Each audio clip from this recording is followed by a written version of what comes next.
नमस्कार, मृदुभाषी में आपका स्वागत है। मैं हूं आपके साथ वैष्णवी और आप देख रहे हैं हमारा खास कार्यक्रम हेलो पंडित जी, जिसमें हमारे साथ मौजूद है पंडित प्रवीण उपाध्याय जी। पंडित जी, स्वागत है आपका। नमस्ते वैष्णवी जी, नमस्कार।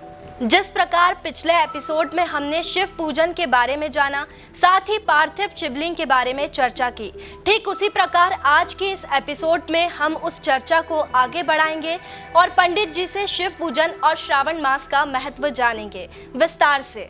पंडित जी, श्रावण मास और शिव पूजन का महत्व आप विस्तार से बताएं। नमस्कार। पिछले कार्यक्रम में हमने चर्चा की थी श्रावण मास के महत्व के विषय में, किन उपायों से भगवान सदाशिव को हम प्रसन्न कर सकते हैं। विभिन्न विभिन्न मनोकामनाओं की पूर्ति के लिए हमने विभिन्न विभिन्न अभिषेक आपको बताए थे। उसी चर्चा को आज निरंतर आगे रखते हुए हम सर्वप्रथम यह जानेंगे कि हर सोमवार को शिव जी को क्या अर्पण किया जाए श्रावण मास में। जैसा पहले भी बताया था कि ये जो श्रावण मास है ये भगवान सदाशिव को बहुत प्रसन्न मास है और बहुत इनकी जो हमारी मनोकामना है वो इस मास में पूर्ण की जा सकती है। प्रथम सोमवार जो निकल गया है श्रावण मास का, उसमें भगवान शिव को एक मुट्ठी कच्चे चावल अर्पित करें।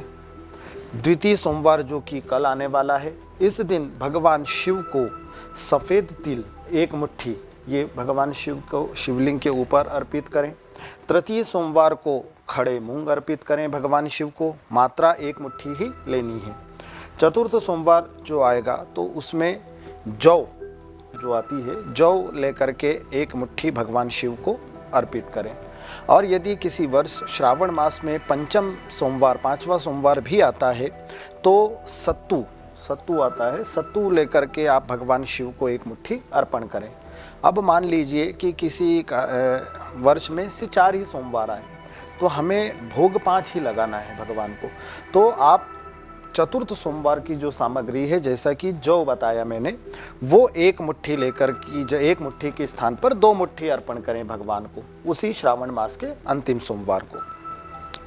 इसके अतिरिक्त जैसे पिछली बार हमने मनोकामनाओं के लिए अभिषेक बताए थे दर्शकों को, आज हम यह जानकारी आपको देंगे कि यदि हमारी कुंडली में कोई भी ग्रह पीड़ित है, सूर्य, चंद्र, मंगल, बुध, गुरु, शुक्र, शनि, राहु, केतु, कोई भी ग्रह से यदि हमें कोई समस्या आ रही है तो इस अति पावन श्रावण मास में हम क्या करें जिससे कि उस ग्रह के दुष्प्रभाव कम होवे। सबसे पहले चर्चा करेंगे हम सूर्य ग्रह के विषय में। यदि हमारी कुंडली में सूर्य ग्रह पीड़ित है या आपको सूर्य के कारण से कोई परेशानी आ रही है तो आप सफ़ेद आक के पत्ते और पुष्प, इससे जो है भगवान शिव का पूजन करें। भगवान शिव का सर्वप्रथम आपको पंचोपचार पूजन करना है, उसके बाद आक के पत्ते, आक के फूल भगवान शिव को अर्पण करें। सूर्य से संबंधित समस्याएं कम होंगी।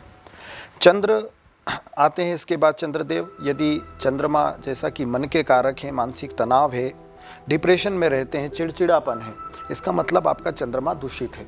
तो चंद्रमा के शुभ बनाने के लिए, चंद्रमा के शुभ प्रभावों के लिए आप भगवान शिव का गाय के दूध से अभिषेक करें सोमवार के दिन। फिर मंगल, यदि आपका पराक्रम कमज़ोर हो रहा है, आपका आत्मबल जो है कमज़ोर हो रहा है, तो ये मंगल खराब होने के मंगल दूषित होने के जो है संकेत हैं। आपके भाइयों से जो है आपके संबंध मधुर नहीं रह रहे हैं, इसका मतलब आपका मंगल कहीं ना कहीं पीड़ित है। तो मंगल के शुभ प्रभावों के लिए आप जो है गिलोय के रस से भगवान शिव का पूजन करें, अभिषेक करें, आपको मंगल के शुभ प्रभाव प्राप्त होंगे। बुध के लिए जो है विधारा की जड़ के रस से भगवान शिव का पूजन करके भगवान शिव को प्रसन्न करें। आपको जो है बुध के सकारात्मक रिजल्ट आना शुरू हो जाएंगे। बुध के बाद चर्चा करेंगे हम बृहस्पति की। गुरु के लिए दूध में, गाय के दूध में हल्दी का मिश्रण डाल करके, हल्दी पाउडर डाल करके भगवान शिव को अर्पण करें। आपको बृहस्पति ग्रह से संबंध में जो भी समस्या आ रही है बृहस्पति से, वो उनसे लाभ मिलेगा और वो समस्याएं आना बंद हो जाएंगी। बृहस्पति के बाद शुक्र ग्रह की प्रसन्नता के लिए भगवान शिव का पंचामृत और घी से अभिषेक करें, उससे पूजन करें उनका। तो आपको शुक्र ग्रह से संबंधित जो भी समस्याएं हैं वो दूर हो जाएंगी। शनिदेव की प्रसन्नता के लिए तिल के तेल से भगवान शिव का पूजन करेंगे। निश्चित रूप से शनिदेव के जो बुरे प्रभाव हो रहे हैं वो कम हो जाएंगे। फिर राहु ग्रह के लिए जल में जो है दुर्वा डाल लीजिए। दुर्वा एक तरह की घास होती है, दुर्वा आप डाल लीजिए। उस जल से भगवान शिव का पूजन करेंगे, राहु के अनुकूल परिणाम आपको प्राप्त होंगे। अब केतु के लिए कुशा को जल में डालिए, उससे भगवान शिव का पूजन करिए। आपको निश्चित रूप से केतु के आ रहे बुरे परिणाम जो है दूर होंगे और उनसे लाभ मिलेगा। इस तरह श्रावण मास में ये विभिन्न उपायों को करके आपकी कुंडली में स्थित जो भी ग्रह कुछ बुरा परिणाम दे रहा है तो आप इन उपायों के द्वारा उसको सकारात्मक में बदल सकते हैं और ग्रहों के शुभ प्रभाव को प्राप्त कर सकते हैं। जी पंडित जी, ये तो आपने ग्रहों से संबंधित शिव पूजन के बारे में बताया। अब आप दर्शकों को शिव परिवार के बारे में बताएं कि शिव जी का पूजन प्रारंभ कैसे करें। किसी भी पूजन को, जो भी हम पूजन करते हैं, चाहे शिव जी का करें चाहे किसी भी भगवान का करें, सबसे पहले पूजन को प्रारंभ करने के लिए हमें अपने आप को पवित्र होना, अपने आप का स्वच्छ होना बहुत ज़रूरी है। शुद्ध एक आसन पर आप बैठ गए भगवान के सामने। उसके बाद सर्वप्रथम जो नियम होता है पूजन का वो मैं आपको बता रहा हूँ। सर्वप्रथम पवित्रीकरण करें। पवित्रीकरण करने के बाद 3 बार आचमन करें, मतलब आप सीधे हाथ में जल लेकर के 3 बार पिएंगे। इससे हमारा मन, वाणी और अंतःकरण पवित्र होते हैं। उसके बाद तिलक लगाएं। तिलक लगाने के बाद में जो है सबसे पहले किसी भी पूजन को प्रारंभ करने के पहले संकल्प लिया जाता है कि हम किस कामना से भगवान का पूजन कर रहे हैं। तो वो संकल्प आप संस्कृत में नहीं बोल सकते तो हिंदी में लीजिए। संकल्प लेने के बाद में भगवान शिव, हम जैसे शिव पूजन का चर्चा कर रहे हैं आपसे, तो शिव परिवार का ध्यान किया जाता है। अब शिव परिवार में कौन कौन आते हैं? शिव परिवार में सर्वप्रथम, वैसे भी प्रथम पूज्य भगवान श्री गणेश है, उनका स्मरण करके ही पूजन किया जाता है। तो शिव परिवार में गणेश जी का सबसे पहले पूजन करें, आवाहन करें, ध्यान करें। गौरी का ध्यान करें। उसके बाद में जो है भगवान शिव के जो गण हैं नंदी, उनका ध्यान करें। तत्पश्चात जो है सर्प का ध्यान करें, कार्तिकेय का ध्यान करें, माँ पार्वती का ध्यान करें, फिर भगवान शिव का ध्यान करें। इसी तरह ये शिव परिवार हैं, इन सभी का ध्यान पूजन करके भगवान शिव का पूरा विधिवत पूजन करें। पंडित जी, नंदी पूजन के बारे में आप विस्तार से बताएं कि नंदी जी के कान में सब मनोकामना बोलते हैं और पूजन के लिए शिव जी तक अपनी प्रार्थना पहुंचाते हैं, तो उनका पूजन कैसे करें? देखिए, जो नंदी हैं वो भगवान शिव के विशेष गण हैं।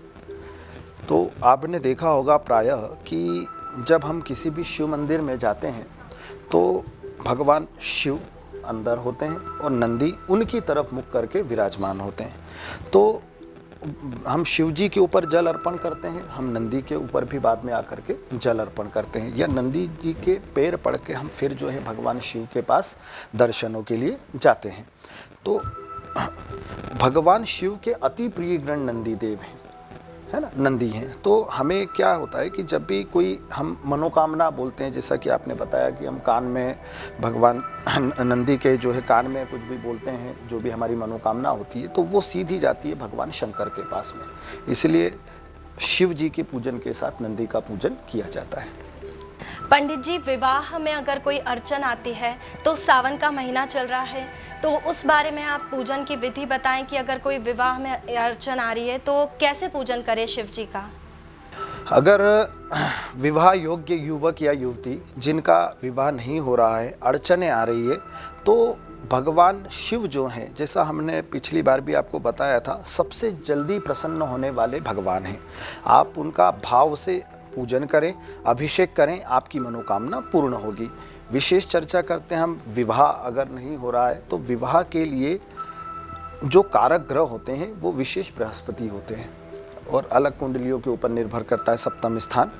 तो दूध में हल्दी मिला करके भगवान शिव का अभिषेक करें बृहस्पतिवार के दिन, गुरुवार के दिन, आपकी मनोकामना पूर्ण होगी। पूरे श्रावण का व्रत रखें और जैसा पिछली बार जो हमने उपाय आपको बताए थे उन उपाय को आप लगातार कीजिए। निश्चित रूप से भगवान शिव आपकी मनोकामना को पूर्ण करेंगे। पंडित जी, किसी के यहाँ अगर संतान नहीं हो रही है तो उसके बारे में कोई उपाय बताएं कि शिव जी का पूजन कैसे करें? बट वंश वृद्धि नहीं हो रही है, संतान होने में कुछ दिक्कत आ रही है, तो इस श्रावण मास का में आप विशेष उपाय को करके भगवान शिव को प्रसन्न करके अपने घर में संतान का जन्म करवा सकते हैं। भगवान शिव की कृपा आपके ऊपर बनी रहेगी। उसके लिए भगवान शिव के सहस्त्र नाम स्तोत्र, भगवान शिव के 1000 नामों के साथ में घी की धारा से भगवान शिव का अभिषेक करें सोमवार के दिन। निश्चित रूप से भगवान शिव आपकी मनोकामना को पूर्ण करेंगे। पंडित जी, एक खास प्रश्न कि ओम नमः शिवाय का जाप कैसे करें और कितनी बार करें? ओम नमः शिवाय ये भगवान शिव का अति प्रिय पंचाक्षरी मंत्र है, नमः शिवाय, जिसमें 5 अक्षर होते हैं, इसलिए इसको पंचाक्षरी मंत्र कहा जाता है। कितनी बार करना है, कैसे करना है, ये देश काल परिस्थिति के ऊपर निर्भर करता है, हमारे समय के ऊपर निर्भर करता है, लेकिन इतने भी व्यस्त नहीं है कि हम भगवान शिव का नाम नहीं ले सकते। कम से कम एक माला मतलब 108 बार भगवान शिव का जप करें रुद्राक्ष की माला से, भाव से। निश्चित रूप से भगवान शिव प्रसन्न होंगे। धन्यवाद पंडित जी जानकारी के लिए। और अगले एपिसोड में हम फिर मिलेंगे सावन के इसी महीने में शिव जी के पूजन से जुड़ी बातों के साथ। आप हमारे चैनल को लाइक, शेयर और सब्सक्राइब करें। फिलहाल ताज़ा खबरों के लिए बने रहिए मृदुभाषी न्यूज़ के साथ।